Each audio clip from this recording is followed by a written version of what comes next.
Частка третья. Раздел першы. Выехалі пад вечар. Ледь толькі мінулі бярэзнічак за мястэчкам, насеў поцемак. Лес тут і ўдзень цёмны, сосны ды сосны, цяпер ехалі, як у чорнай канаве. Ехалі паціху, Апейка сказаў, што спяшацца няма чаго, часу аж залішне, цягнік будзе апоўначы. Недзе па версе хадзіў вецер, але на дарозе ўнізе было ціха. Толькі аднойчы, калі справа зашарэла поле, вецер шырока ўварваўся на дарогу, стаў мокра біць у твар. За полем дарога зноў увайшла ў чорную канаву лесу, у ціш і дрымотнасць.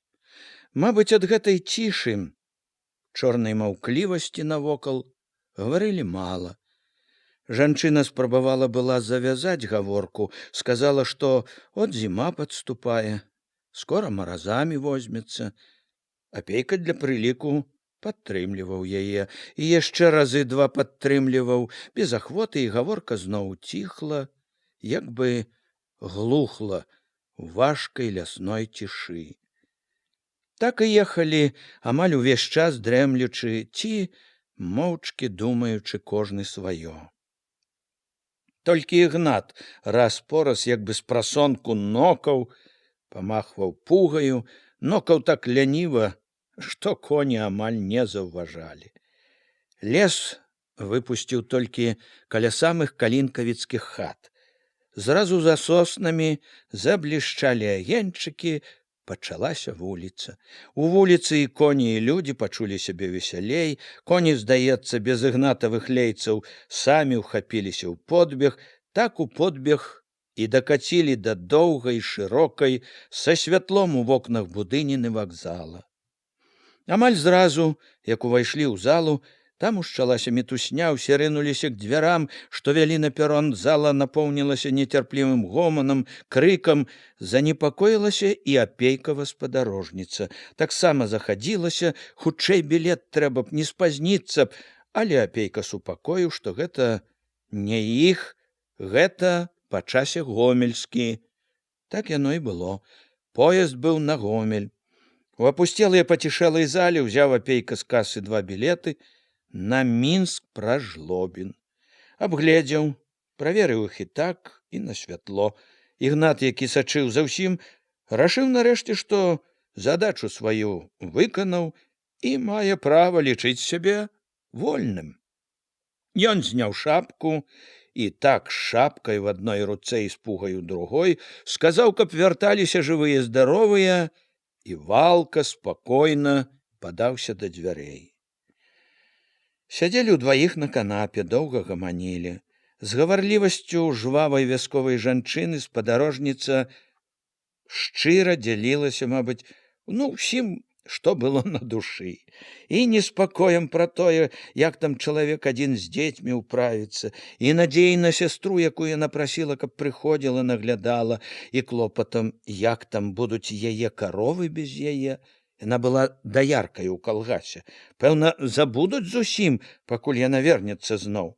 Не таіла і страху, як бы там чаго паганага не здарылася з лысаю. Занядужала нешта, якраз надоечы. Апейка і слухаў, і сам пытаўся, і думаў раскідана пра свае пакінутыя няскончаныя справы, але найбольш жыў адчуваннем утомы, прадчуваннем перадышкі, чаканнем як бы свята. Адэскі, які па дарозе на Ленінград павінен быў падвесці іх да Жлобіна, прыйшоў о 3:00 гадзіне ночы. У цёплым, поўным сонных людзей вагоне ім не адразу ўдалося ўціснуцца на лаўку.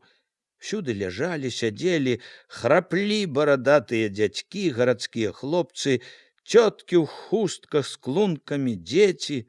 Немаладая басавітая правадніца, вядома, знайшла б месца дваім удзельнікам сесіі ЦВК Беларусі, але Апейка нават не заікнуўся пра гэта. Знайшоў месца Анісі, уладзіўся сам. Яму доўга не спалася, потым вагон заківаў, загушкаў, Апейка пачуў сябе вельмі лёгка, бесклапотна. Абудзіўся ён ад таго, што забалела шыя. Сядзець было няёмка, не было на што добра абаперціся.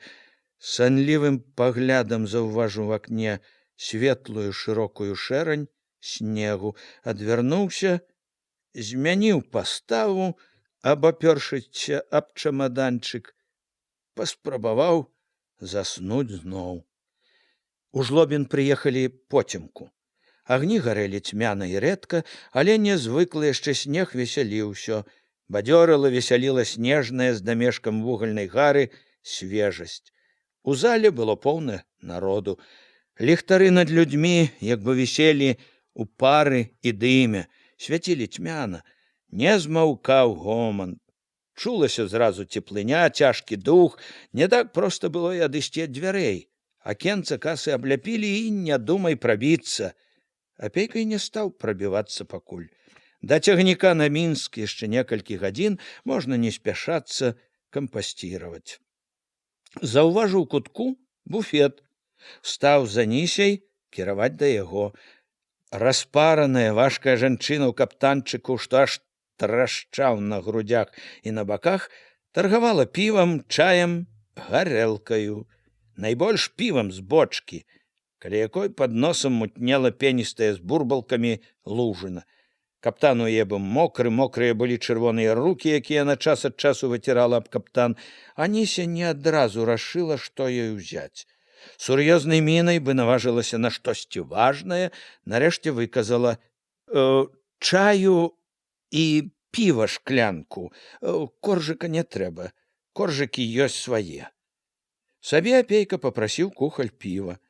Пакуль буфетчыца налівала, агледзеўся, дзе прыладзіцца, хоць бы куточак вольны на адзіным століку, залітым таксама засмечаным аб'едкамі ад рыбы, картаплянымі лушпайкамі, прытуліўся ля акна, што з гэтага боку знутры слязілася мутнымі пісягамі. За акном быў аснежаны пляцок з голым крывым дрэвам, за шмёткамі саломы на снезе, слядамі саней, лапцей, капытоў, конскай мачы, патрохі развіднілася, смокчучы піва, закусваючы дамашнім хлебам і мясам, Апейка праз звон у недаспанай галаве слухаў, як гаманілі побач два хлопцы. Піво паганае, як цялячае пойло, з вадою, мабуть. Був би таран такий, етає у смак ішло б. У Гомелі піво добренне, жигульовське, а то ще бархатне. Мы самі сушили рибу. Як у пхові работав. Наловим, повесим на веровку на дворы, от закуска.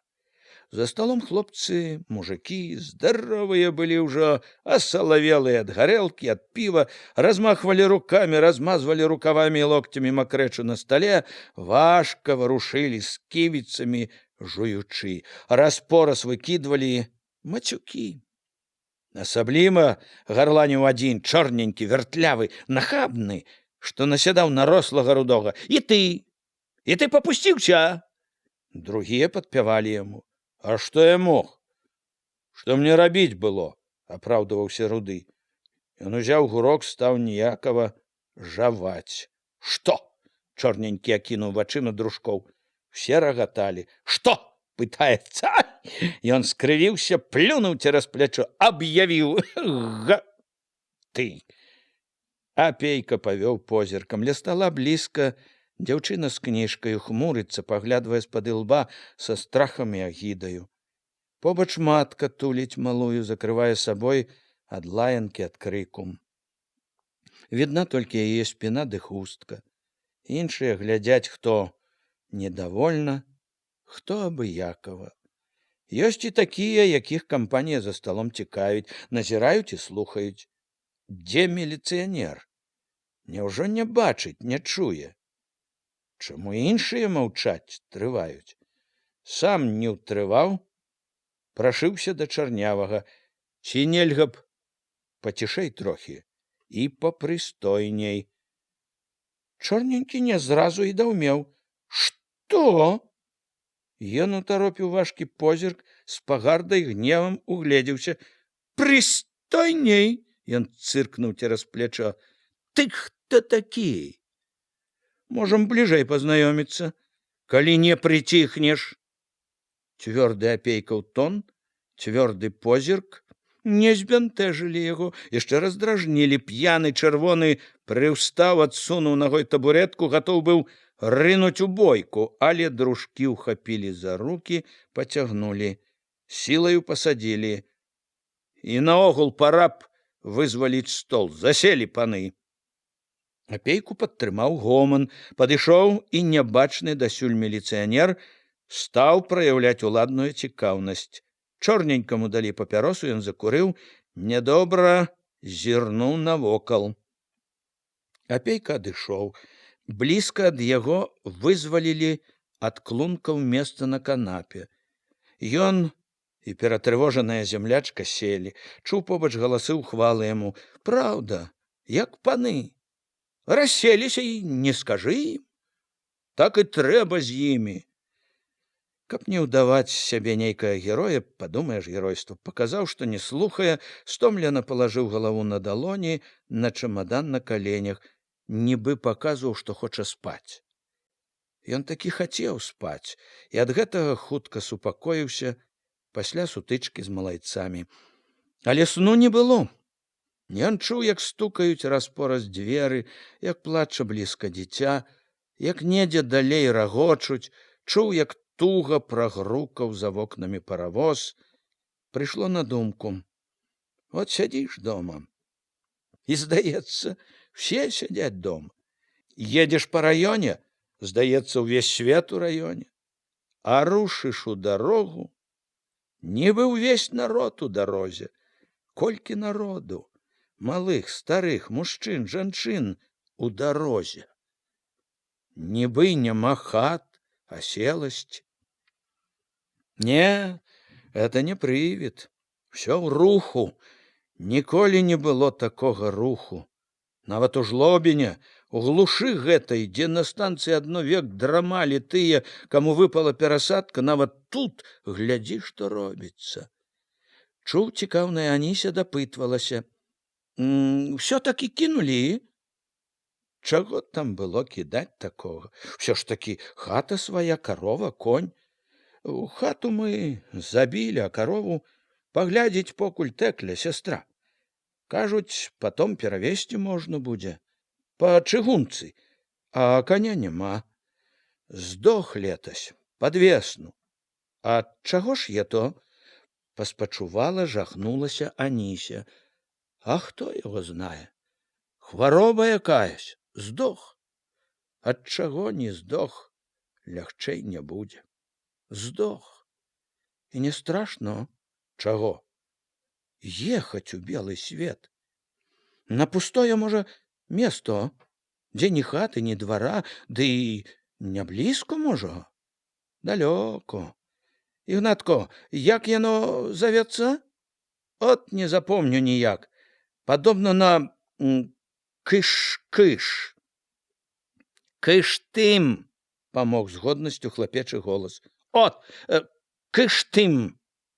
Кажу, падобна на кыш-кыш, ну. Далёко. За гарамі Урал. Далёко. Ну от. А страшно, не страшно, што з таго? Не жыць жа адным тут. Всё адно. Ён там, мы тут. І так уже год цэлы, лічы, не бачыліся.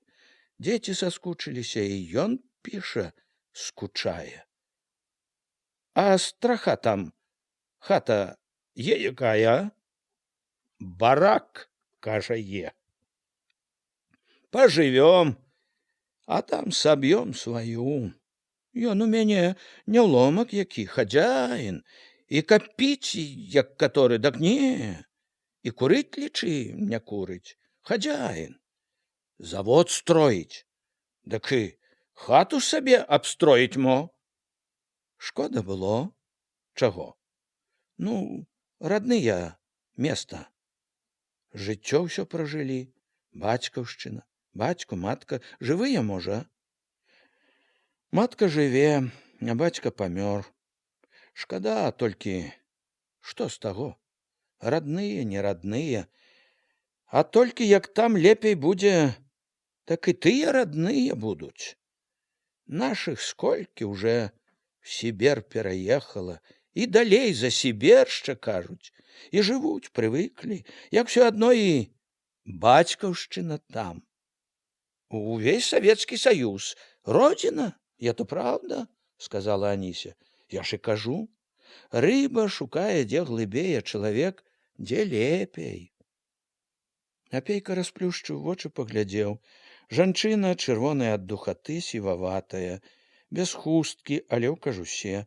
Адной рукой туліла да сябе малое, другая рука была на галоўцы дзяўчаняці, што сядзела на клунку перад яе каленямі. Дзяўчанё спала, палажыўшы русявую галоўку на матчыны калені. Яшчэ на клунку сядзеў хлопец, Ігнат, недаспанымі, але пільнымі вачыма, глядзеў навокал, вартаваў бацькоўскае дабро. Вы хто такі сам боеце, а? Пачуў раптам Апейка. Пыталіся яго. Дзядзька справа, з плоскім тварам, барадаты, в цялячай шапцы. А чаму гэта цікавіць вас? Ды от, мо не наборшчык часам? Дзядзька заўважыў неразуменне на Апейкавым твары. Ну, не набіраеце людзей куды-небудзь? А, не. Умяшаўся не адразу другі, таксама барадаты, з вострымі вочкамі. А з-адкуль, здалёку? Ён сядзеў на фанернай скрынцы, паварушыўся, сеў ямчэй, растлумачыў. У заработкі едзем, дак от і пытаемся. Дык вы ж, мабыць, выбралі ўжо дарогу. Дак так, што і не, у том і дзела, што не. Ён зноў нібы растлумачыў. Летам у балоце пад Воршаю работы, кажуць, не перарабіць, а цяпер зімою. Куды?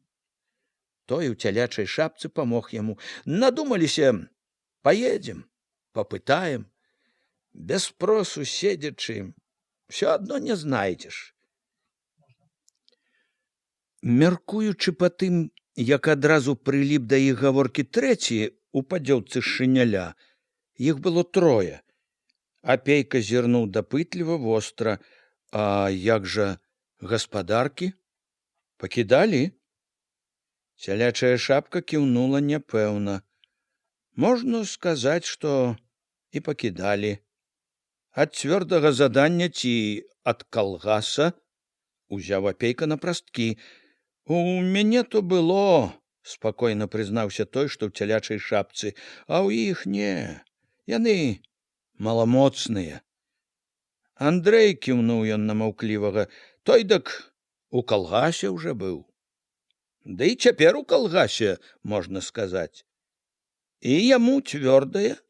Няправільно, адазваўся маўклівы, што ў паддзёўцы, за тое, што ў калгас адказаўся. Пагляджу, сказаў. Чаго ж вы з калгаса? Апейка зірнуў на маўклівага. Той схаваў вочы, моўчкі нядобра махнуў рукою. Там калгас такі, узяўся тлумачыць той, што быў на скрынцы. Калгас. Коні дохнуць, сеять няма чым. Палавіну пагніло, палавіну пагублялі. Пакраў нехто. Робяць, дрэмлюць у полі.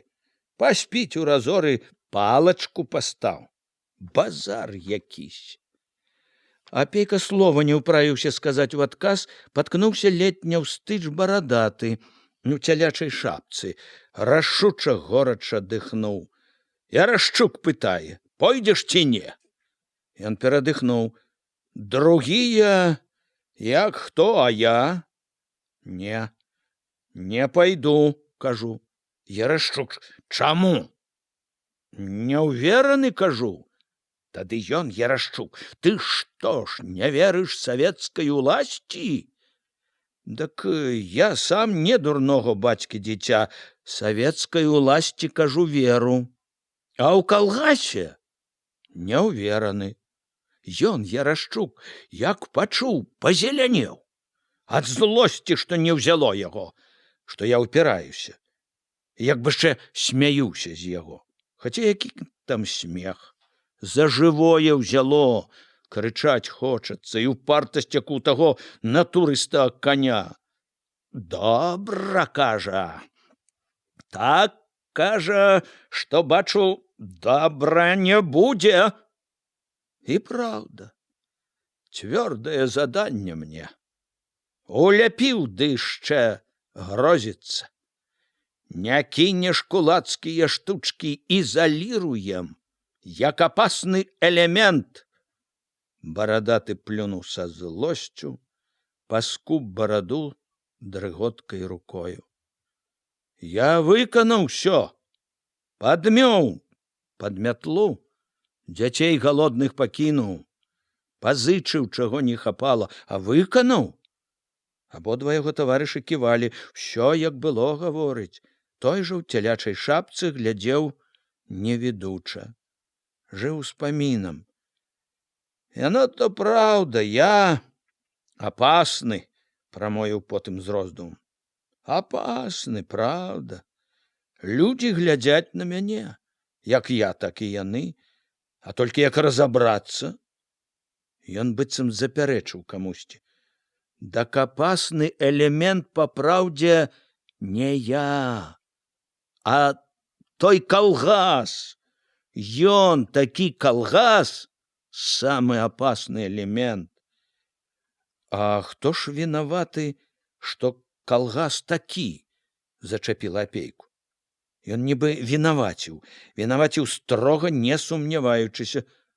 А я? А хто ж? І вы, і ён, кіўнуў Апейка на Андрэя калгасніка, і ўсе. Як хто? А я ні пры чым, адрэзаў цвёрда заданец. Я так думаю. Бярэцеся навучыць людзей жыць па-новаму? Дак вучыце. Вучыце. Ужо ён вінаваціў Апейку. Наладьце спачатку, а потом других завіце. А то ўкінулі людзей, не далі рады адным, а хутчэй гоняць другіх, як на пажар. Трубяць на ўвесь свет, першыя сярод усіх, скора даб'ёмся на 100%, героі на ўсю рэспубліку. Партрэты друкуюць у газетах, хваляць, бярыце прыклад. Апейка запытаў, з якога яны раёна, аказалася з Клімавіцкага. Слава пра які, праўда, грымела па ўсёй рэспубліцы. І адкуль ён толк той будзе, уступіў у гаворку той, што сядзеў на скрынцы. Прыслалі таго Ярашчука калгас рабіць. А ён сам не араў, не сеяў ніколі. І араць не будзе. Пэўне ж не будзе.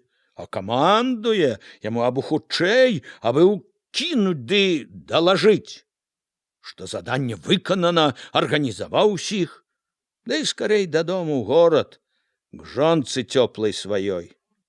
Дак хіба ж ён думаць будзе добра, што выйдзе з усяго заўтра? Ён-то не думае.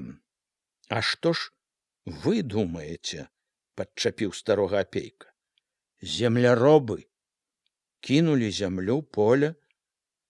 Няхай дзядзя арэ, няхай дзядзя калгас падымае, народ корміць. Яны не чакалі такого павароту. Апейка заўважыў, як адразу прыхавалі позіркі, аддзяліліся ад яго.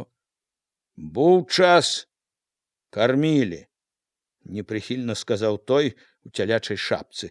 І аралі, і сеялі, і кармілі. Да і не вельмі то кармілі, зноў пайшоў наступ Апейка. Чуў, не ўгаворваць трэба, а наступаць цвёрда. Няма чым асабліва хваліцца. І раней не густа, а цяпер, калі заводаў столькі будуецца, калі гарады растуць, і саўсім на галодны паёк паставілі б. Барадаты зіркнуў з-пад цялячай шапкі. Паглядзім, як вас калгасы накормяць. Апейка нібы чакаў гэтага. От іменна. Глядзець будзеце. Другія будуць араць, сеяць, біцца, паднімаючы гаспадарку ў сёлах, а вы глядзець. Ён сказаў таму, што ў цялячай шапцы. Самі ўцякаеце, ды яшчэ за сабой людзей цягнеце. Нікога я не цягну. Я адшыў, можа, яшчэ 5. Каб я хацеў, дык паўсяла мо пайшло б. Яго таварышы ківалі, праўду кажа, самі пайшлі, і другія прасіліся. Не адны мы, як бы павінаваціўся той, што сядзеў на скрынцы. Думаеце, тут на вакзале мала такіх? Палавіну, можа, а то і болей.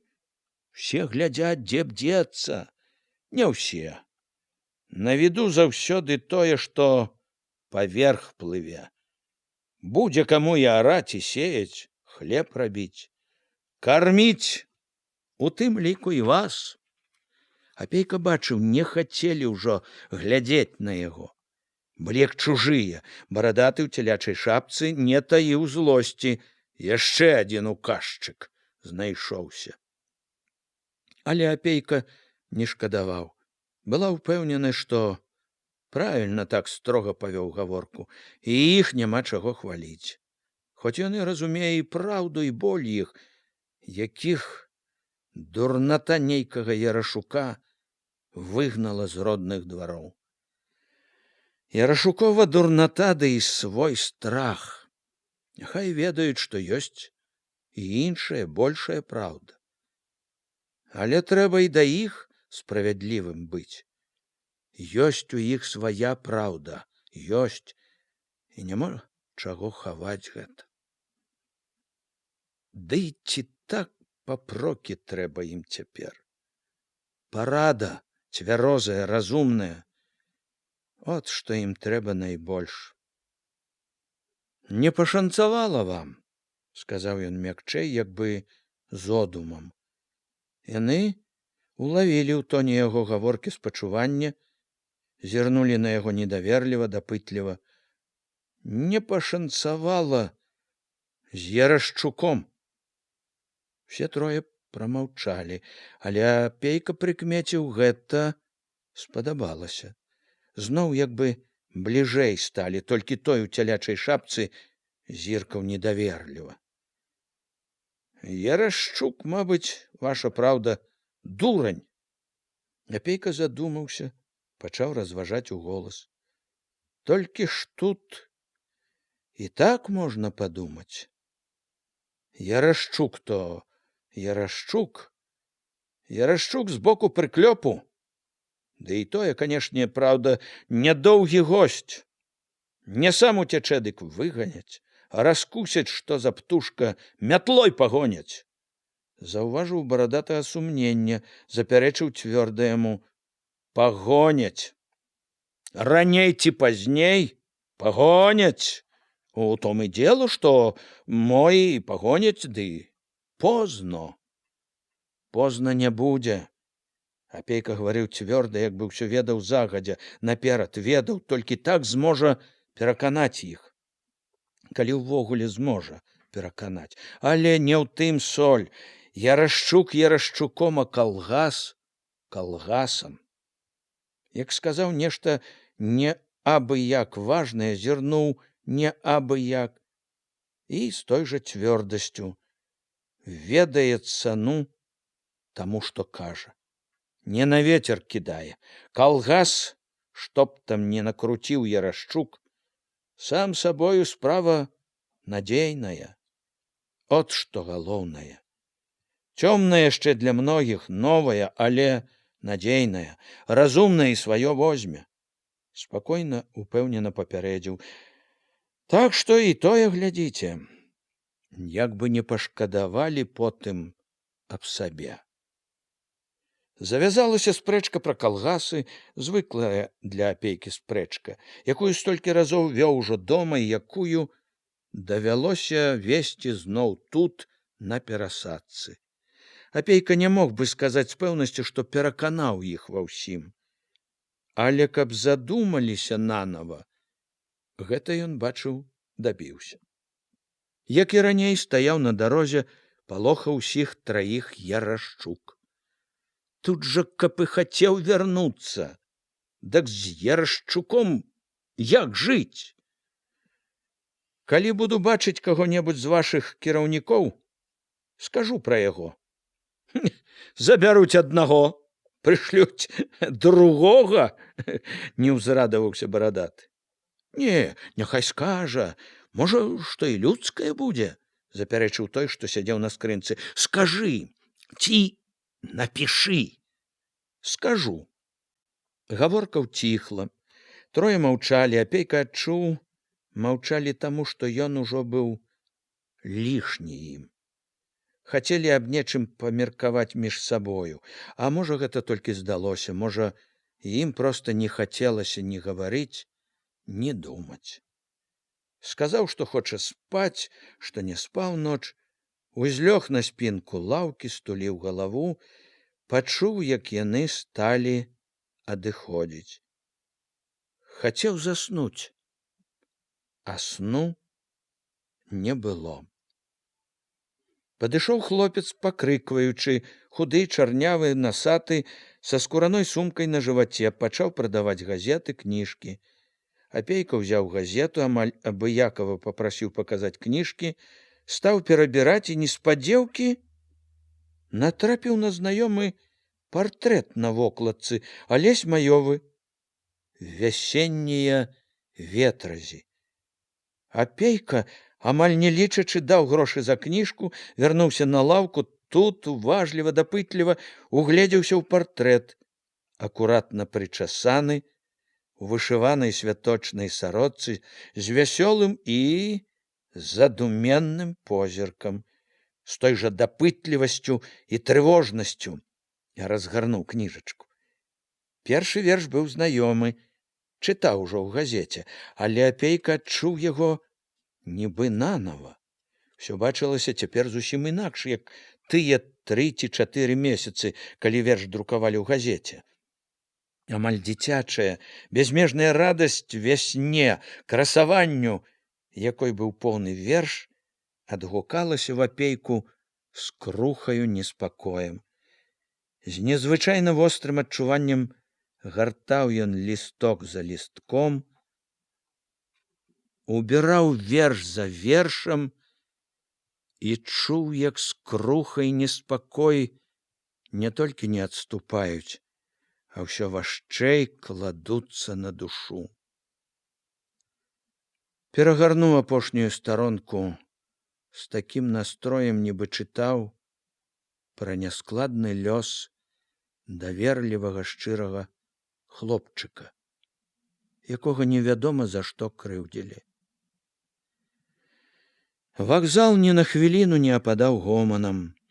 Всё завіхалася буфетчыца, цурчала піва, стаялі з кухлямі ля акна другія, Ігнат пра нешта гаманіў з 2 прыяцелямі, адзін з 3 дзядзькоў, што сядзелі наводдаль, штось сказаў 2 другім, стаў прабірацца, здаецца, да касы. Да жанчыны з клункамі, Ігнатавай маткі, падышоў малады мужчына ў ватоўцы, сказаў, што будзе вагон. «Багата вас тут?» – запыталася Аніся. Ігнатава матка сказала, з нашага сяла 6 сем'яў, а ўсяго з раёна 50, не меней. Было што назіраць і слухаць. Апейка ўсё бачыў і чуў, але душу ціснулі тая скруха, трывожнасць, што асталіся ад кніжкі. Прыйшло на думку. Кніжка выйшла, мабыць, да той гісторыі, да артыкула ў газеце. Яе носяць, прапануюць таму, што ці прапусцілі артыкульчык, ці проста не звязалі, што напісаў яе той самы нацдэмаўскі падбрэхіч.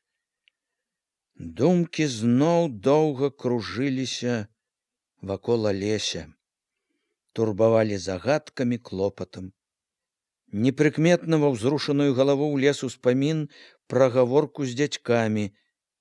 Перабраўшы нанава тое, што яны казалі, падумаў, колькі зла добрай справе можа зрабіць адзін бязлітасны дурань.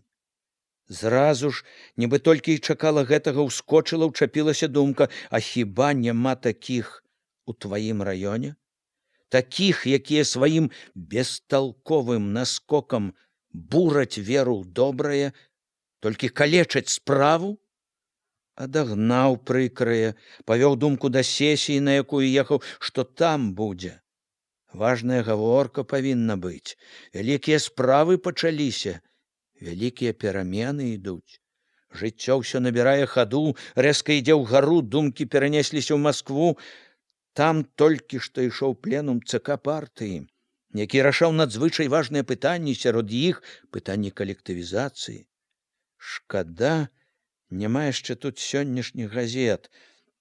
Вось-вось павінны паявіцца ў друку рашэнні. Факт, тое, што рашыў пленум, будзе мець асаблівае значэнне для сесіі. У памяць прыйшло нядаўняе артыкул Сталіна «Год вялікага пералому», што быў надрукаваны ў «Правдзе» 7 лістапада да кастрычніцкай гадавіны. Апейка чытаў яго дома тады ж, як прыйшла газета. Ён зноў, як і тыдзень назад, калі толькі чытаў газету, стаў думаць пра артыкул, які ўсё выклікаў нялёгкі роздум. Сталін аб'явіў, што калгасны рух дабіўся небывалых поспехаў, што ў глыбіні сялянства адбыўся карэнны пералом. У калгасным руху, пісаў Сталін, з'явілася новае. Сяляне ідуць у калгасы ўжо не асобнымі групамі, а цэлымі валасцямі, нават акругамі. Калі ёсць незадавальненне ў сялян, то выходзіла з артыкула адно тым, што іх не ўпраўляюцца забяспечваць машынамі і трактарамі. І тады, калі чытаў, і цяпер, калі ўспамінаў, Апейка асабліва думаў пра тыя развагі Леніна, якія былі вытрымкамі ў артыкуле і якія павінны былі як бы падмацоўваць некаторыя вывады артыкула. Развагі Леніна вылучаліся глыбінёй, нават кароткімі вытрымкамі яны памагалі Апейку развязваць тыя цяжкія вузлы, якія, ой, як завязала жыццём. Яны, думкі Леніна, ва ўсім адпавядалі таму, што Апейка бачыў у жыцці. Было відаць, як глыбока разумеў Ленін душу селяніна і цяжкасці, што стануць на шляху калгасаў. Ленін як бы папярэджваў ад паспешлівасці і лёгкасці. Той лёгкасці, якая, здавалася, чулася часам і ў артыкуле і бянтэжыла Апейку. Зноў думкі Апейкі кружыліся вакол ідэі ствараць калгасы-гіганты. Сталін едка высмейваў навуку, якая сумнявалася, што можна і варта ствараць зернавыя гіганты ў 40-50 тысяч гектараў. Ён непахісна спасылаўся на нейкую практыку, Апейку гэта ідэя захапляла размахам, але і тут у каторы раз ужо стрымліваў одум. Як зрабіць гэта? Ці рэальна цяпер такое? Проста не мог уявіць, як гэта будзе, напрыклад, у яго раёне. Непрыкметна ў думкі зноў унізалася свая трывога. Чыстка. Галенчык. Чым усё скончыцца? Што скажуць вышэйстаячыя інстанцыі? Бо ён жа, Галенчык, калі прыгразіўся, што будзе дабівацца свайго, то будзе. Гэты слоў на ветер не кідае. Апейка супакоіў сябе. Скончыцца добра, канешне, разбяруцца, скажуць дурню, што трэба, але ж ты от разважай, злуйся попусту, з-за дурня, які адзін адданы, адзін пільны.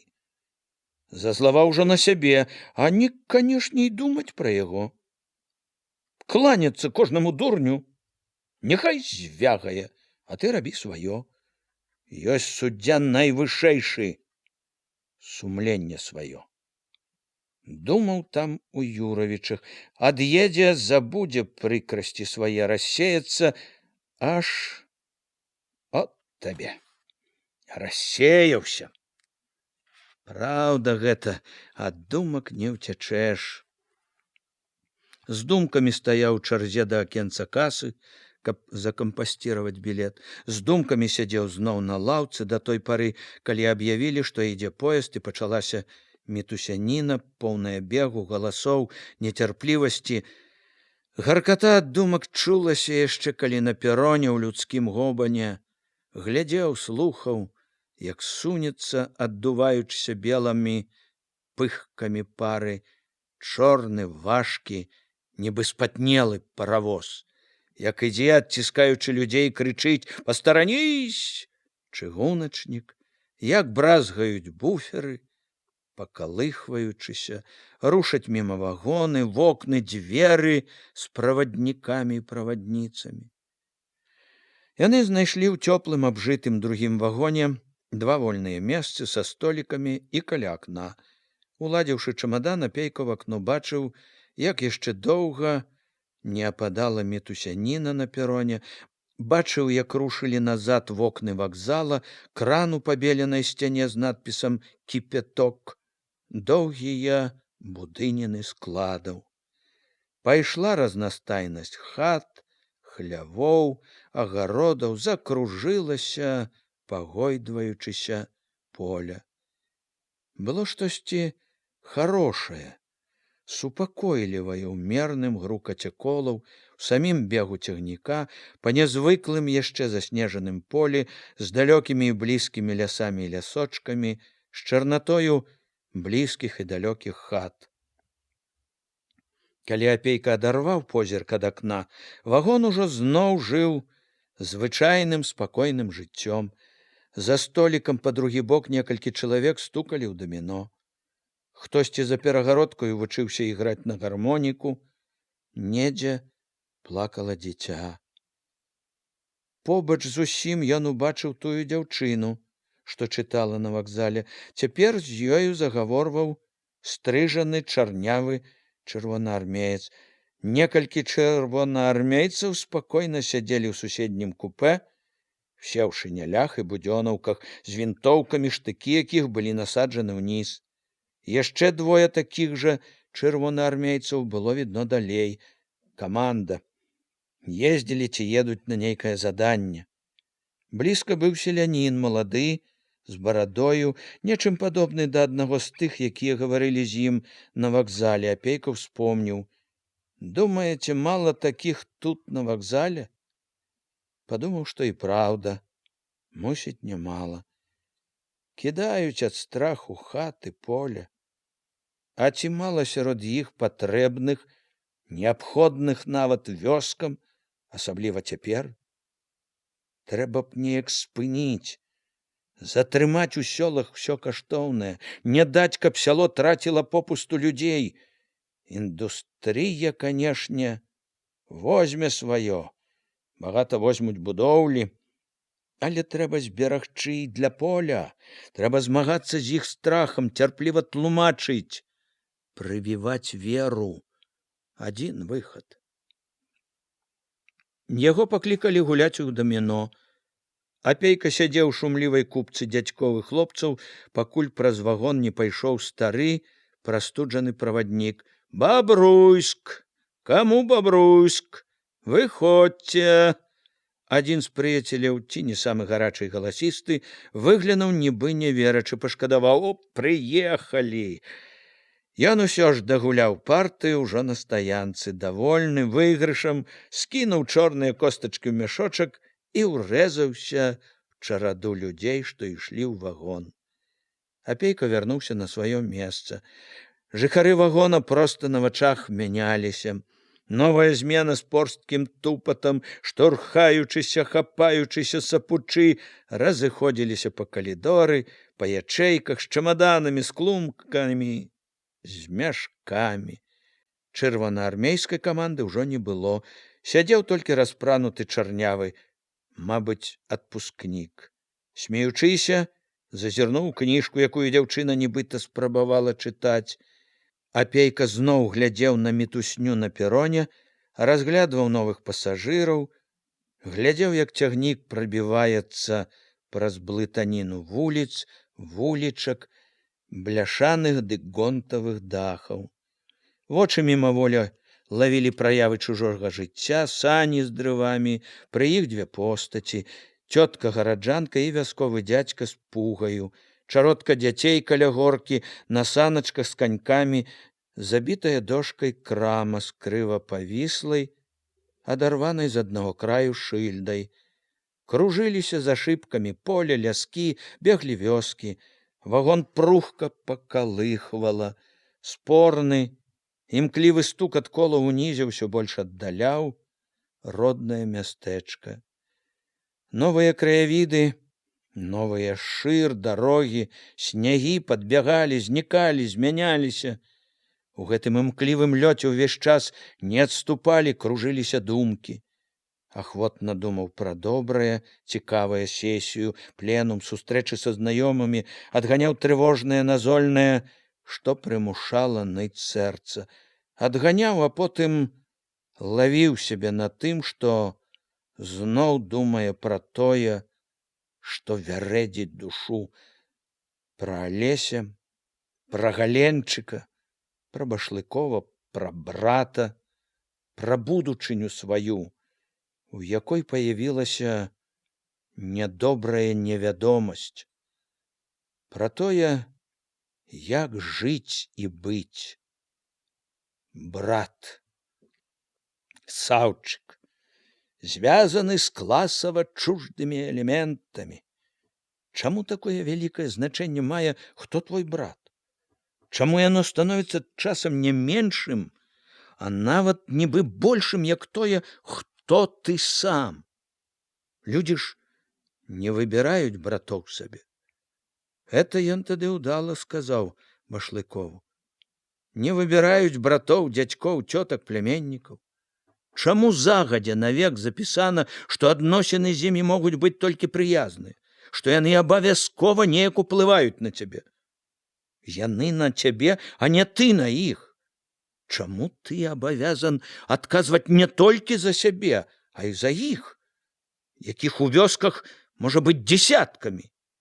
Канешне, тут у яго не хто-небудзь, а брат, родны брат, это праўда.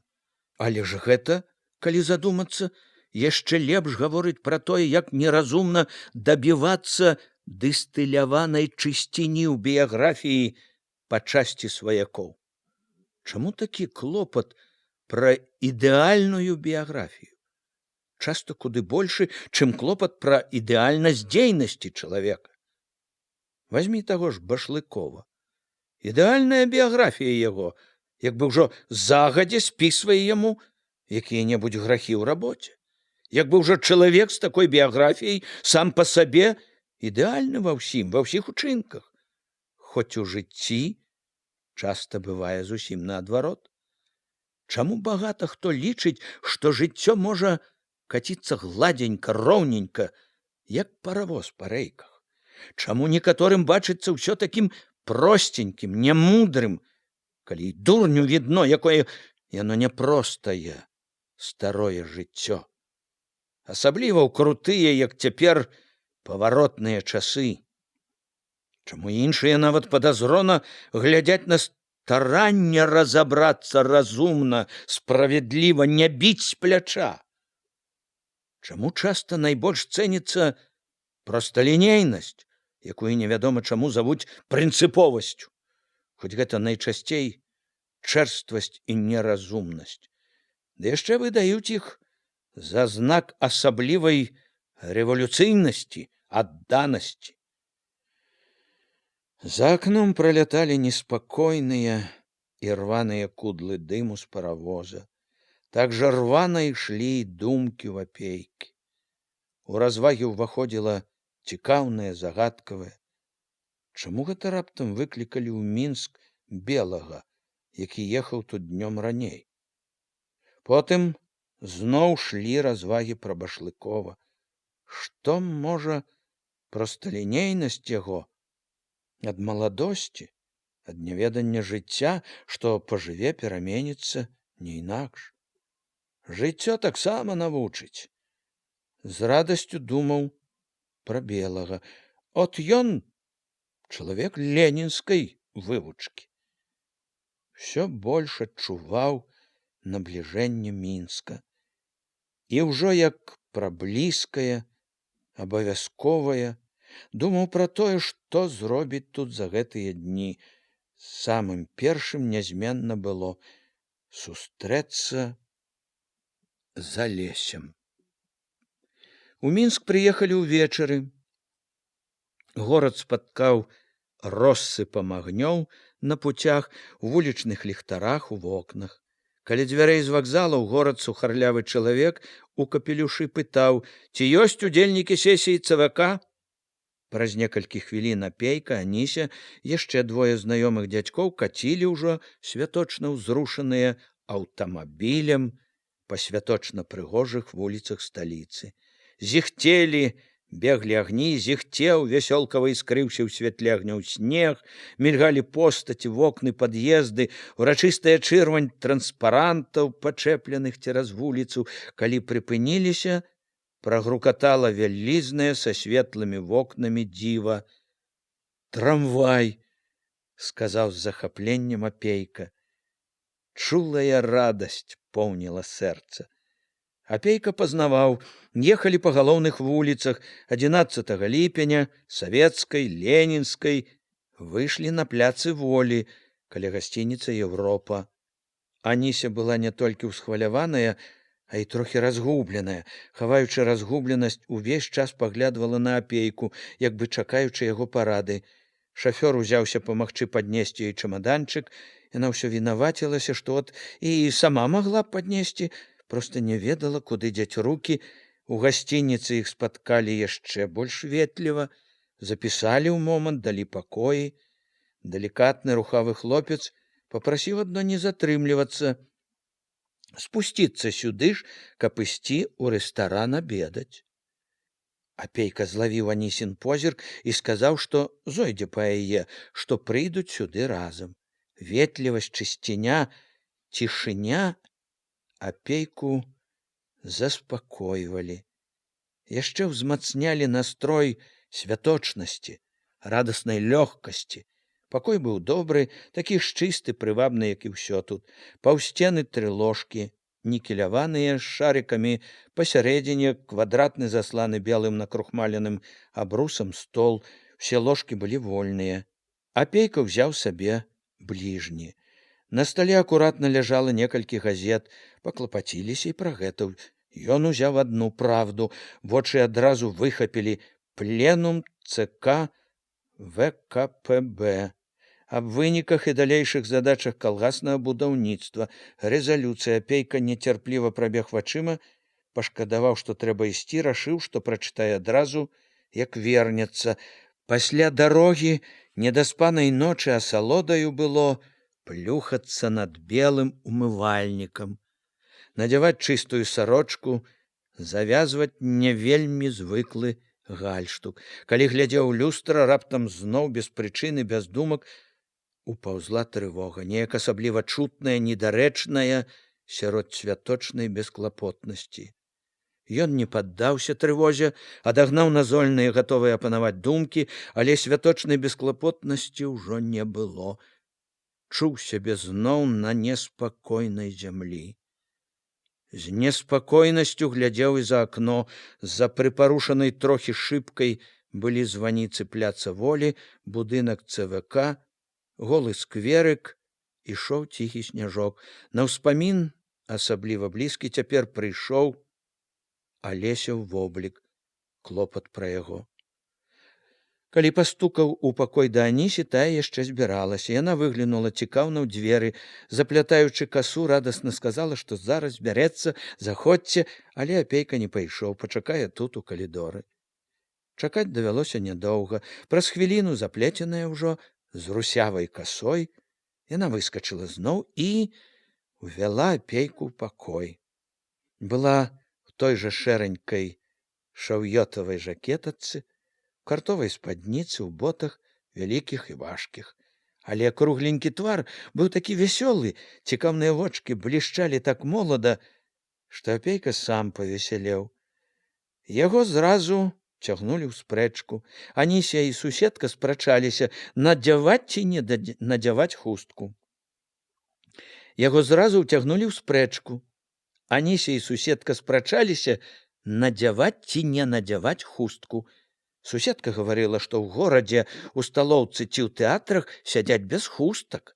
А Анісія пярэчыла, без хусткі нядобра, якась стыдно, як усе адно не адзеты перад чужымі. Вочкі яе, як не хавала, бліскалі шчасцем, калі, завязаўшы хустку, раз потым другі неёмка знарок строга паглядвала ў люстра. То была нібы не проста кашаміравая зялёная хустка, а асаблівая краса, у якой твар цвіў, як адна з тых агністых кветак, што так хораша гарэлі на лісцяным зяленеве хусткі. То была самая вялікая Анісіна краса. Ці дзіва, што Іван Анісімавіч цвёрда, без знаку якога-небудзь сумнення, падтрымаў Анісю. Ну от, звялі кубелца з Арынаю Цітаўнай, гаварыла ў калідоры Анися, ласкава, як бы прасіла прабачэння ў суседкі за тое, што не паслухалася. Як дзве птушкі в гняздзечцы, зляцеліся з розных старон свету, а от в адным кубелцы. Довольная зіркнула на апейку. Так што вы не думайце болей нічога за мяне. Цяпер не прападу. Абыходлівы белатвары хлопец з ЦВК толькі намерыўся правесці іх у рэстаран, калі з-за шкляных дзвярэй паказаўся нізкі таўставаты дзядзька ў паліто з каракулевым каўняром і ў стаўбуновай каракулевай шапцы. Зачыніўшы дзверы, ён неяк смешна, няўклюдна пашаргаў чаравікамі ў галёшак, аціраючы рэшткі снегу, азірнуўся. Убачыўшы апейку і жанчын, падаўся проста да іх. Апейка пазнаў Чарвякоў, старшыня ЦВК Беларусі. Ён проста, не па-вясковаму, падаў сім руку, схаладалую на ветры, мяккую і сціплую. Ну, як уладзіліся? Запытаўся найбольш у жанчын. У якім пакоі? А, непаганы, ціхі, цёплы. Чарвякоў пацікавіўся апейкавым нумар, даведаўся, ці паабедалі. Што ж ты, братка, морыш людзей голадам? Папракнуў хлопца так лагодна, весела, што ўсе засмяяліся. Александр Григорович, прыехалі яшчэ, хацеў быў далажыць хлопец, але Чарвякоў перапыніў. Пагаворым, братка, потым пра гэта. Людзі, братка, з дарогі, галодныя. Дзіўна добра было пасля яго гаворкі. Нічога нібы не сказаў асаблівага, а ў душе асталося светлае, лагоднае. Мабыць, гэта ішло ад незвычайнай прастаты ў абыходжанні, натуральнасці і добрай зычлівасці ва ўсім, што ён казаў. У тым, як ён трымаўся, як гаварыў, не было і знаку той знарокавай, разлічанай дэмакратычнасці, калі кіраўнік нібы падладжваецца, падрабляецца пад прасцяка. І робіць і гаворыць все толькі таму, што так трэба. У тым, як трымаўся Чарвякоў, чулася, што ён трымаецца так таму, што інакш і не можа, што ён звык да гэтага, што яму няма ніякага клопату пра тое, як яму выглядаць між людзей. Все неяк зразу пачулі, просты, вельмі добры чалавек. Апейка ж падумаў, што ў тым, як Чарвякоў трымаецца, як вольна і шчыра, ёсць троху і ад звыклага ўжо адчування, што яго ведаюць і любяць і будуць любіць. Ужо калі вячэралі ў рэстаране, Чарвякоў без паліто і без каракулевага стаўбуна паявіўся зноў. Таўставаты, прыгорблены, з пацёртым партфелем на жываце, агледзеўся, важка няўклюдна патупаў каля стала, дзе сядзеў апейка з жанчынамі. Крэслы былі ўсе заняты, ён, прыціснуўшы локцем партфель, узяў адно ад суседняга стала, сеў з імі.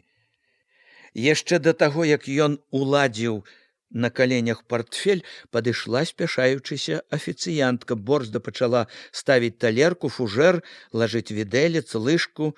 Ён лагодна спыніў яе. Нічога не трэба, хаця піва пляшачку прынясіце, а больш не трэба. Я паабедаў нядаўна, зусім насыціўся.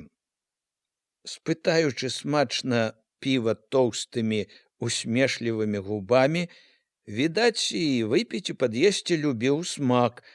Ён неяк смачна за салодай сказаў: «Сягоння з дарогі паспіце добра. А заўтра, браткі, пагуляйце дзень, паглядзіце горад. Багата новага зрабілі. Красивы горад наш становіцца. Красивы. Сталіца сапраўдная. Трамвай бачылі? Пайшоў. Універсітэцкі гарадок, браткі, паглядзіце. Цэлы гарадок, горад, праўда. Будуем, добры гарадок будзе студэнтам. Клініку будуем, паглядзіце. Будуемся, паглядзіце, браткі. Адпачніце заўтра дзянёк, добра пагуляйце. А паслязаўтра рабіць будзем. Рабіць, ага. Сесія будзе важная. Важная. Папіўшы піва, надаваўшы парад, ён падазваў афіцыянтку, разлічыўся, развітваючыся, прызнаўся раптам па-таварыску: «Сам я таксама толькі што ў Мінску паявіўся. І учора толькі з Масквы, з пленума. Вялікія справы рашылі там. Вялікія». Яшчэ з паўгадзіны сядзеў за столікам наводдаль. Апейка ў гэты вечар не пайшоў нікуды. Карцела, у пакоі чакала газета. Калі ён вярнуўся ў пакоі, які раней нікога не было, ён уладзіўся за сталом, разгарнуў шырокі ліст, адразу прынік да роўных, важных радкоў. Рэзалюцыя перш нагадвала пра рашэнне 15-го з'езда партыі аб калектывізацыі дробных гаспадарак, падводзіла вынікі таму, што ўжо зроблена. Апейка адзначыў мімаволі, вслед за бедняком у калгасы рушыла і сярадняцкая маса. Пераход да суцэльнай калектывізацыі раёнаў і акруг. Уступ быў сціслы, стрыманы.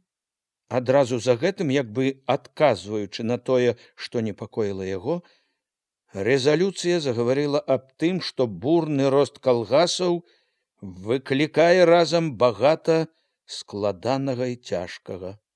Тут апейкава ўвага брала ўсё асабліва востра. У строгіх словах адразу адчуў тую жывую бяду, якая назаляла, пякла ўвесь час. Як знаёмая, асабістая вярэдзіла душу тое, што чытаў далей. Нізкі ўзровень тэхнічнай базы, дрэнная арганізацыя, нізкая прадукцыйнасць працы, востры недахоп калгасных кадраў, амаль поўная адсутнасць неабходных спецыялістаў. Апейку была даспадобы праўдзівасць, з якой рэзалюцыя гаварыла пра цяжкасці. За гэтай адкрытасцю ён бачыў, што там, на пленуме, добра разумелі складанасць становішча і былі настроены дзелавіта, сур'ёзна. Нібы пацвярджаючы яго спадзяванні, рэзалюцыя тут жа, дакладна, фактамі, пункт за пунктам стала паведамляць, што будзе рабіць партыя для таго, каб адолець цяжкасці, хутка пайсці далей. Гэтая частка, можа, найбольш захвалявала апейку. Чым далей, больш і вельмі канкрэтна бачылася, як багата будзе зроблена, якое вялікае небывалае наступленне развінаецца. Апейку радавала і па-баявому настройвала добрая прадуманасць далейшага. Зухвалы адзначыў, пачынаецца будаўніцтва 2 вялікіх трактарных заводаў, заводаў камбайнаў і іншых машын. Запомніў як важную вестку, што ў вёскі на падмогу павінна прыйсці моцнае папаўненне 25 000 перадавых рабочых.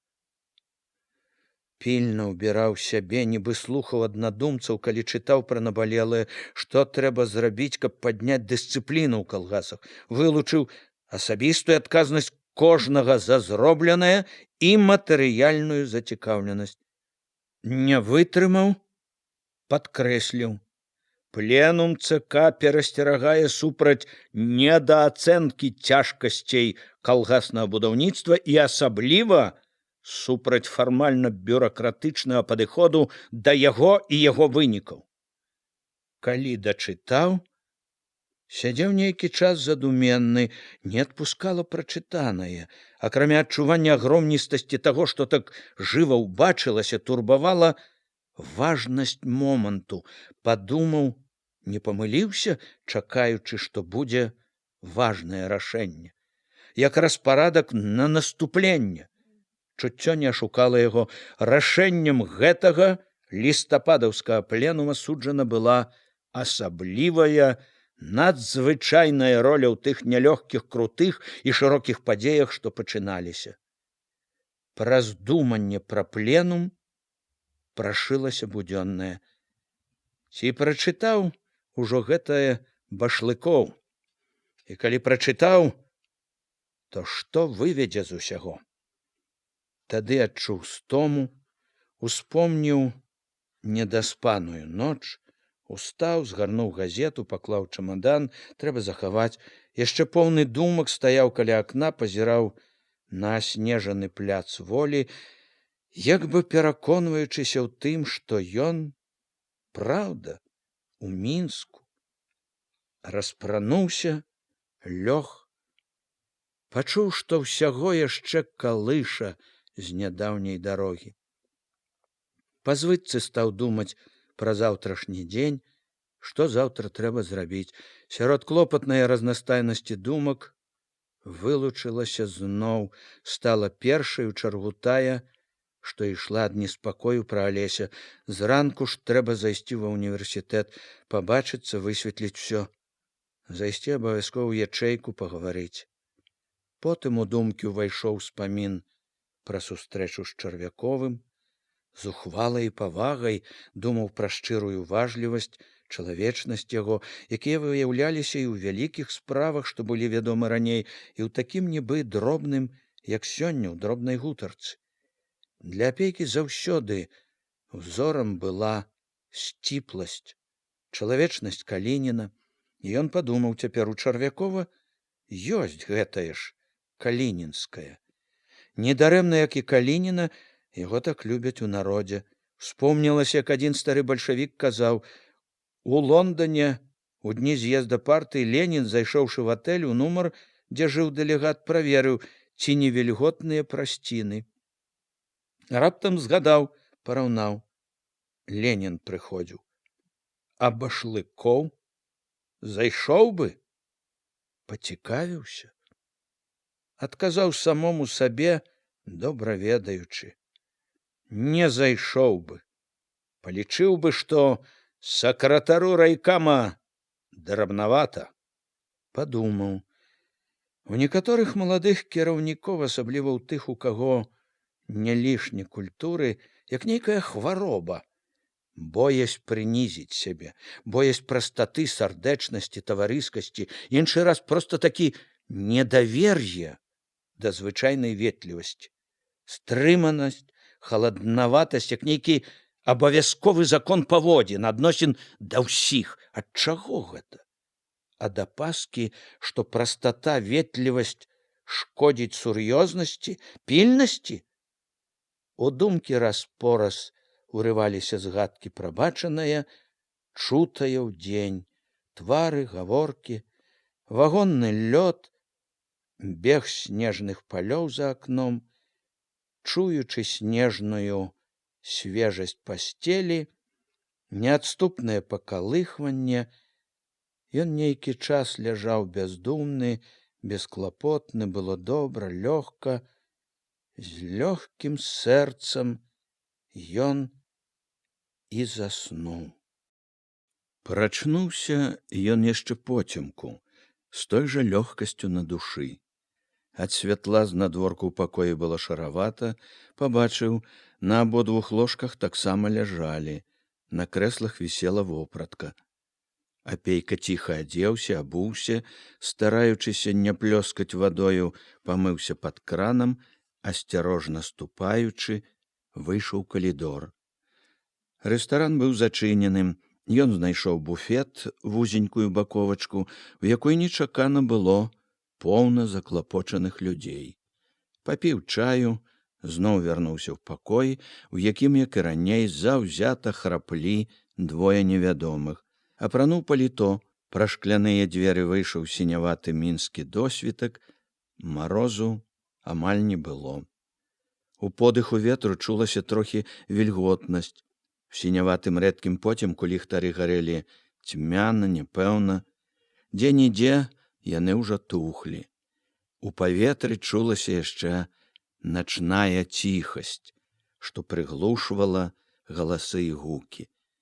Толькі галкі на голых дрэвах сквера дзёрлі горла, нібы стараючыся перакрычаць адна адну.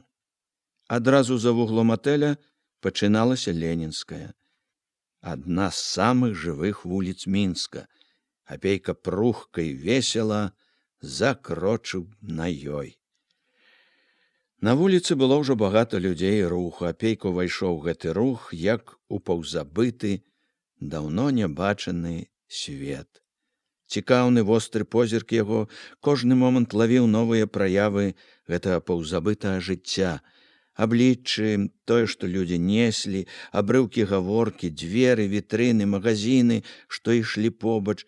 Некаторыя магазіны былі ўжо адчынены.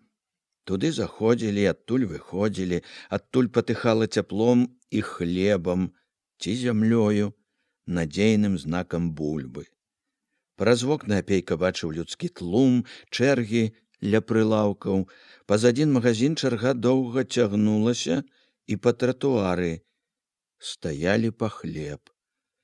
На многіх дзвярах былі яшчэ замкі, завалы, многія вітрыны яшчэ драмалі ў цемры. Цёмна было ў кніжных магазінах. На раскладзеныя ў вітрынах кніжкі разам свяцілі цьмяныя ўжо ліхтары і ранішняя сінь. Апейка перад адной вітрынай стаў, пашукаў з надзеяй кніжачку са знаёмым партрэтам, не знайшоў. За доўгім дашчатым плотам будавалі дом, людзі рабілі ўжо. Зночы яшчэ там і тут над сценамі блішчалі лямпачкі, пачэпленыя на жэрдкі і на драты між жэрдак. Магло быць, што людзі рабілі тут і ўсю ноч. Будавалі і ўдзень, і ўночы.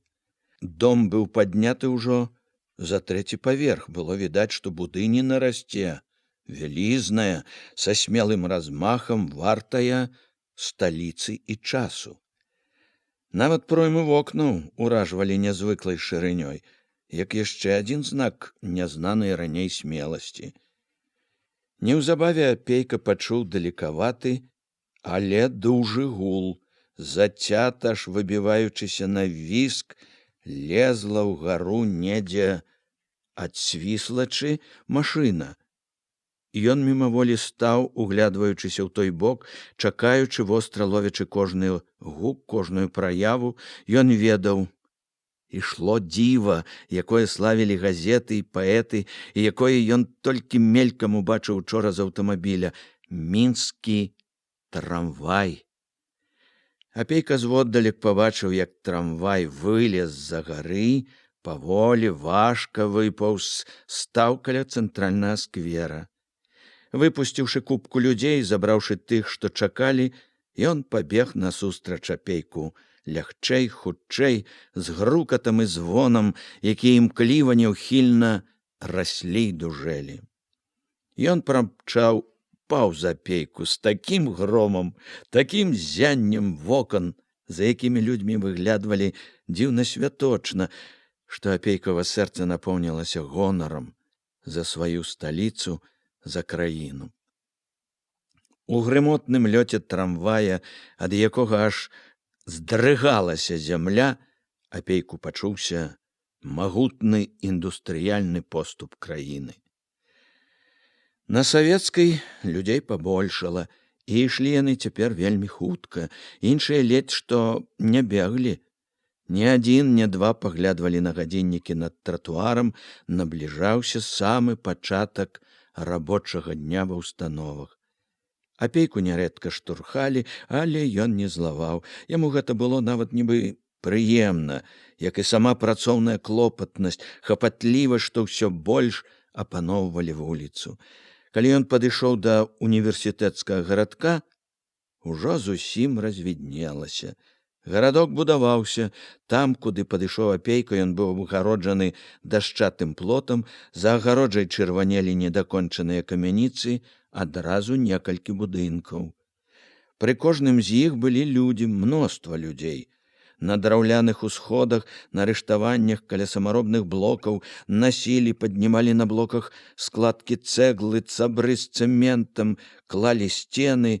Будынкі, як і той, які Апейка бачыў раней, будаваліся з размахам, кожны даўжынёй ледзь не на цэлы квартал. Увесь жа універсітэцкі гарадок быў сапраўдным горадам у горадзе.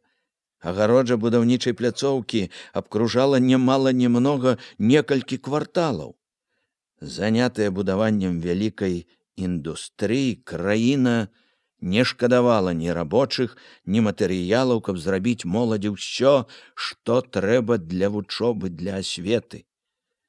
Апейка не адразу знайшоў той адзіны цагляны будынак на 2 паверхі, дзе, каля самай чыгункі, ціснуўся пакуль універсітэт. Сцены будынка знатворку былі калісьці пабелены, цяпер дождж размыў пабелку, вецер наляпіў вугальнага гару ды пылу, будынак выглядаў так нікчэмна, што Апейка і не падумаў бы, што тут можа быць універсітэт. Да таго ж і дабрацца да яго было няпроста. Усё навокал абгарадзілі, можна было падысці толькі па вузкім калідоры між платоў з боку чыгункі. На шчасце, дапытваючыся ўніверсітэта, Апейка натрапіў на студэнтку, ветлівую бялявую дзяўчыну ў кажушку і ў хустцы, вельмі падобную на сваіх юравіцкіх равесніц. Дзяўчына ў кажушку і давяла Апейку да ўніверсітэта. Ветлівая, сарамяжая, з пачырванелым на холадзе вострым носікам, сказала, дзе можа быць сакратар камсамольскай ячэйкі.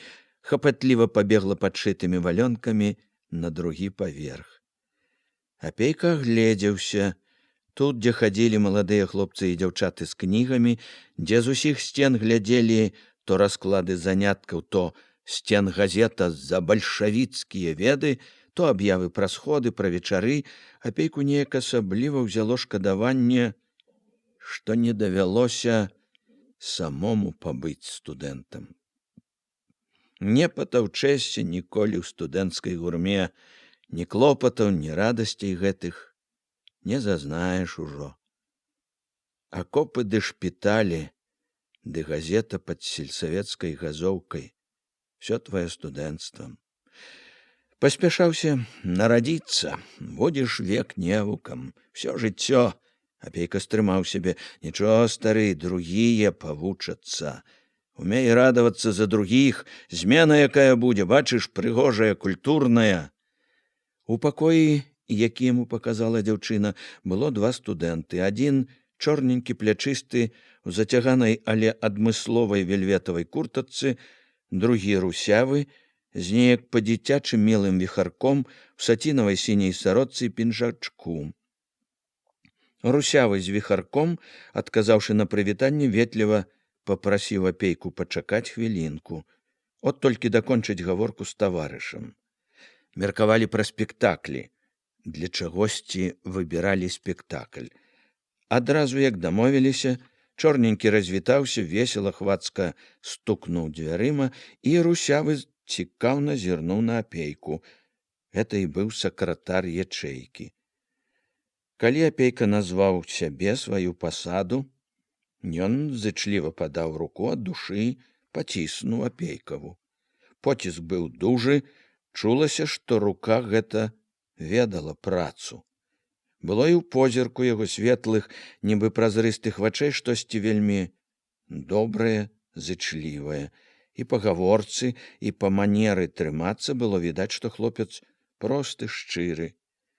Гэтае ўражанне як бы дапаўняла тое, што каўнер касавароткі быў расшпілены, нібы паказваў: «Вся душа на розхрыст». У мяне да вас важная справа, сказаў, як бы папярэджваючы Апейка. Без важнай справы вы, пэўна, не зайшлі б сюды, усміхнуўся зычліва хлопец. Ён як бы паказаў, што гатовы памагчы ўсім, чым можа. Я хачу даведацца, што на самай справе было з... Апейка на момант запыніўся, як лепш назваць, з Алесем Маёвым. Вы, канешне, ведаеце яго і яго ўчынак. Ведаю. Апейка заўважыў, як у празрыстых вачах паявілася штосьці стрыманае, насцярожанае. Хлопец як бы адасобіўся, запытаў: вы хто яму? Я вучыў яго. Хлопец не зразумеў: як вучылі? Вучыў у школе. Настаўнікам быў у яго. Уважлівыя вочы глядзелі, чакалі яшчэ нечага. Першыя вершы чытаў і потым сачыў, як можна было, больш па газетах. Апейка тлумачыў спакойна, мякка, як старэйшы таварыш. Хлопец дзіўна маўчаў, быў ужо хмурны, вельмі сур'ёзны, як бы не хацеў пачынаць ці не ведаў, з чаго пачаць. Дык што ж было на самой справе? Што ж, раскажу, сказаў хлопец раптам дзелавіта, цвёрда. Толькі коротка. Тут адна справа якраз чакае. Раскажу галоўнае. Гэта непрыемная гісторыя. Непрыемная для ўсёй ячэйкі, для ўсяго універсітэта. Тут і наша віна, камсамольскай ячэйкі, не адмаўляюся. Прамаргалі, выпусцілі з-пад увагі. Камсамольца таварыша аддалі, можна сказаць, самі ў рукі другіх. Самі не вялі выхаваўчай работы, вось тыя і выхавалі. Выхавалі па свайму ўзору і падабенству. Для нас гэта вялікі ўрок і на сённяшні дзень, і на заўтрашні. Апейка, і ідучы сюды, і пачынаючы гаворку, яшчэ спадзяваўся на добрае, на тое, што ўсё акажацца, калі не зусім шчаслівым, то ва ўсякім разе не такім паганым, як ён трывожыўся. І вось кожнае слова студэнта пераконвала, што здарылася самае горшае. Хлопец быў наш, як бы білі Апейку словы шкадавання. Быў наш. Чаму ж быў наш? Азвалася в Апейку нязгодаю, але ён стрымаў сябе. Мы верылі яму, спадзяваліся на яго, як на камсамольца, таварыша, а от прамаргалі. І былы таварыш адкалоўся, а потым пакаціўся ўніз, дакаціўся да таго, што стаў прыслужнікам нацдэмаў, паслугачом нацдэмаўскага хвосця, паслугачом ворага. Вы перакананы ў гэтым? Стрымліваючыся, сказаў Апейка. Сакратар камсамольскай ячэйкі зірнуў на яго, нібы не разумеючы. Я не веру гэтаму. Як мог спакойна, але прама, цвёрда, растлумачыў Апейка. Не веру, што ён стаў прыслужнікам ворагаў. Хлопец трохі збянтэжыўся ад апейкавай рашучасці, на чыстым ілбе разлілася ружовасць. Мы таксама спачатку не верылі. Не хацелі даваць веры, але ён сам не скрываў. Больш таго, нават выстаўляў, паказваў усім. Спрабавалі адгаварыць, пераканаць, ён знарок упарціўся. У голасе хлопца пачулася злосць. Героя з сябе, падумаеш, герой, строіць пачаў. Яму всякія зарэцкія і гартныя, дарагія таварышы, выдатныя дзеячы, сыны народа. Яны яго нахвальвалі, спявалі: ты паэт, талент, і от ён рашыў аддзячыць, знайшоў таварышаў. І ўсё ж ён наш, што б там ні было, наш, разумееш? Ён не можа быць не нашым. Всё, што ў ім ёсць добрае, всё гэта наша, ад савецкай улады. Я ведаю яго, калі ён толькі пачынаў разбірацца ў жыцці. Все гэтыя гады сачыў. Это вельмі шчыры, адданы нашай справе хлопец. Ну, можа, памыліўся. Дык дакажыце, пераканайце. Нашто ж так адкідаць зразу? Зразу. Мы і цяпер вымушаны прыбіраць за ім. Столькі ён тут натварыў. Хлопец не таіў непрыхільнасці. Не ўсё так проста было, як здаецца збоку. Студэнты — народ непасрэдны, разважаць не вельмі ахвочыя, даверлівы народ, схільны захапляцца, асабліва на яго факультэце. Літфакаўцы. Ім падабалася гэта паказное геройства. На сходзе было і крыку, і віску, заступнікаў у яго знайшлося даволі. Всё, што было бруднае, анархічнае, палезла наверх. Факультэцкі сход, цэлы сход павярнулі па-свойму. Сход аказаўся не на вышыні. Ліберальныя настроі перамаглі прынцыповасць. Прыйшлося ўмешвацца, нанава збіраць, расхлёбваць кісель, які заварыў герой ваш. Ужо не заўважалася, што сарочка ў хлопца па-юначы расхрыстаная, і дзіўна было, што вочы ў хлопца здаліся празрыстыя, наіўныя. Апейка зірнуў гэтыя вочы і раптам зразумеў, што спрачацца з хлопцам ці пераконваць яго марная трата. Ды сакратар і не таіў, што гаварыць пра гэта больш не хоча, мусіць зараз ісці. Дзе знайсці яго? — запытаў апейка. Яго выключылі? Ён жыве недзе у горадзе. Зайдзіце на літфак, там, мусіць, хто-небудзь знае, хаця яны ў другую змену, так што ідзіце ў інтэрнат на Нямізе.